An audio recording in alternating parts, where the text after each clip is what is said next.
Jeg ved ikke, om nogen har undret sig over, at man en gang imellem støder på ledninger af forskellige art med sådan nogle klodser her i enderne. Det her, det er et USB-kabel, jeg fandt i en af mine skuffer, hvor der sidder sådan en klods på enden her.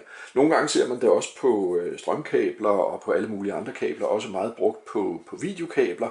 Og jeg har egentlig aldrig rigtig spekuleret over, hvad det egentlig er. Jo, jeg ved godt, hvad det kaldes. Det kaldes en fritkerne, og det er en dims, der dæmper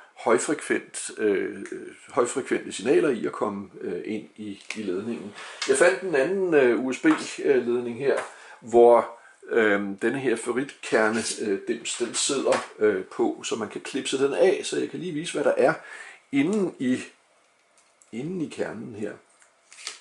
Der sidder simpelthen de her to ferritkerner. To halvdele, hvor så ledningen går igennem, og så klipser man simpelthen ledningen, eller denne her dims rundt omkring ledningen.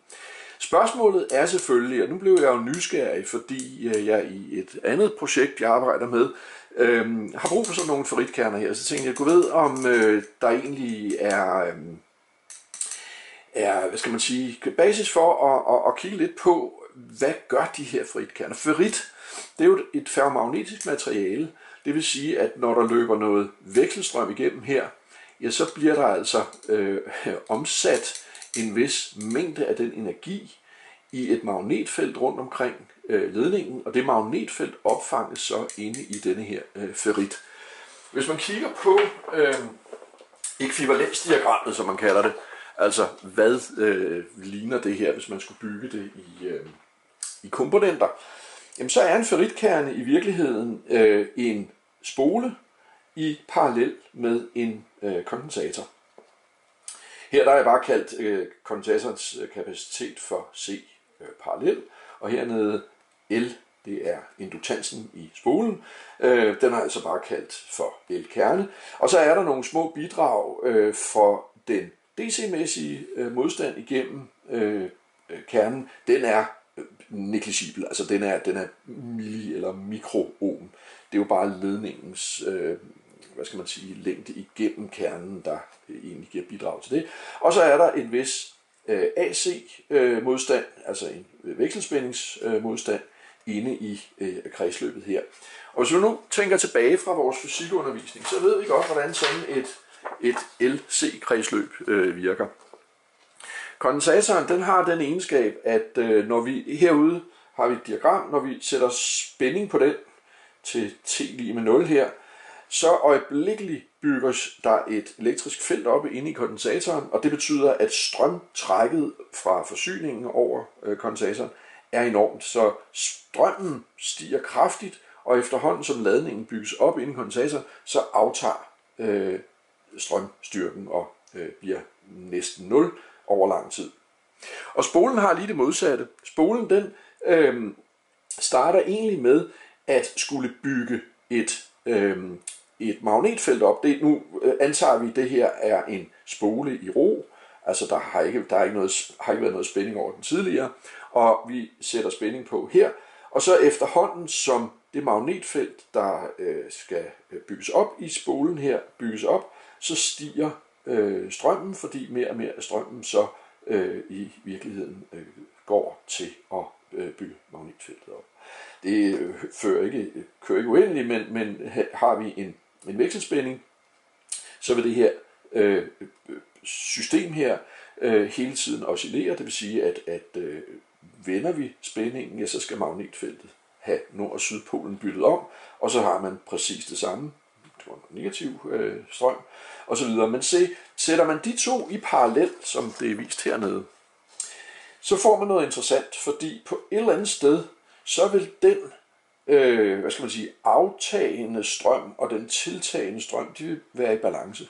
Og lige præcis på det punkt, det er det her kredsløbs resonanspunkt, kalder man det, og den frekvens, det indtræder ved, det er 1 divideret med kvadratroden af L gange C, og så skal vi lige gange med 2 pi for at få frekvensen, fordi der er 2 pi hele vejen rundt i en svingning.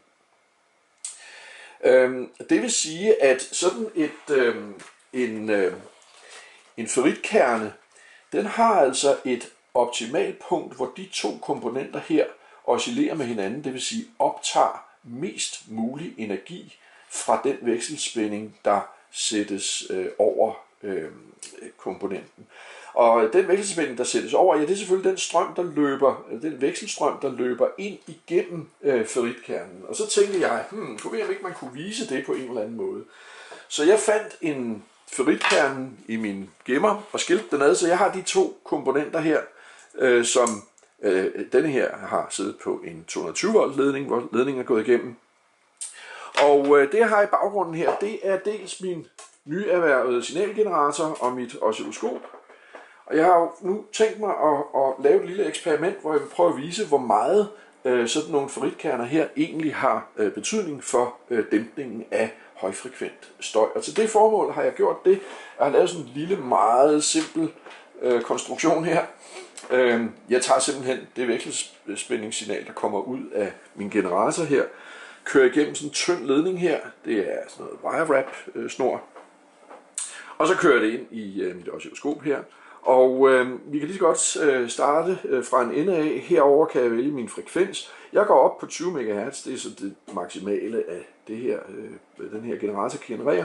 Og så kører jeg en lille smule ned. Vi kan se herover er der allerede et vekselspændingssignal på. Det er kæmpe stort. Der er 2 volt peak to peak.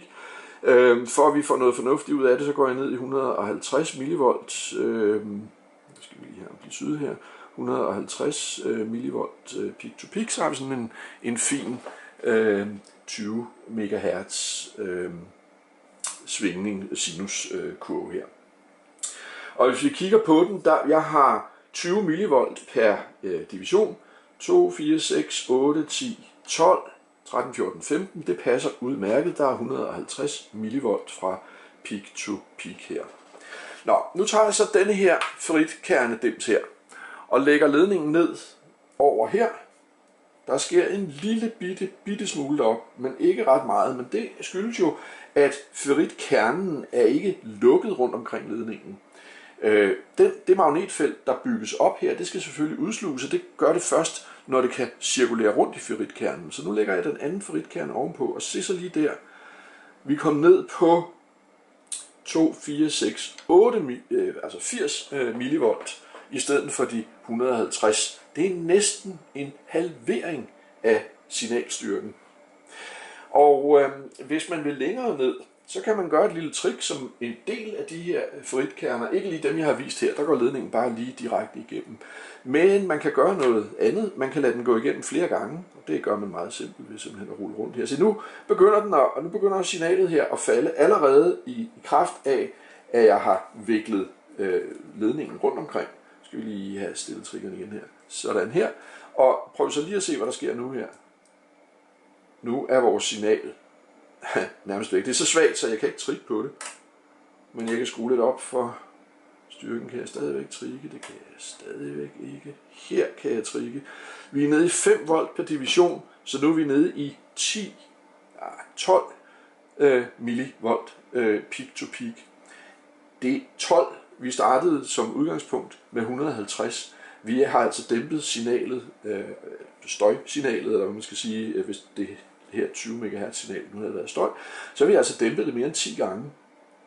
Og det er faktisk lige nøjagtigt og præcis det, som de her ferritdimser her, de gør, når de sidder på ledningerne. De forhindrer, at der kommer højfrekvent støj ind fra den ene eller den anden ende af ledningen. Støj, som så påvirker de signaler, der løber i ledningen her. Det interessante er, at de påvirker selvfølgelig også de rigtige signaler, der løber i ledningen. Men de er så mange gange kraftigere end det støj, der kommer ind udefra, som stråles ind i ledningerne. Så det har ingen betydning for de rigtige signaler. Det her dæmper kun støj. Og har man problemer med for eksempel striver og streger på sit fjernsyn, når man sætter det i VGA-stikket til computeren, så er det måske en god idé. Find sådan en her, klips den af fra ledningen og sæt den på den VGA-ledning, der går over i fjernsynet, så ender det nok med, at man får forhåbentlig et bedre signal. Nå, men det var teorien bag ved ferritkerner.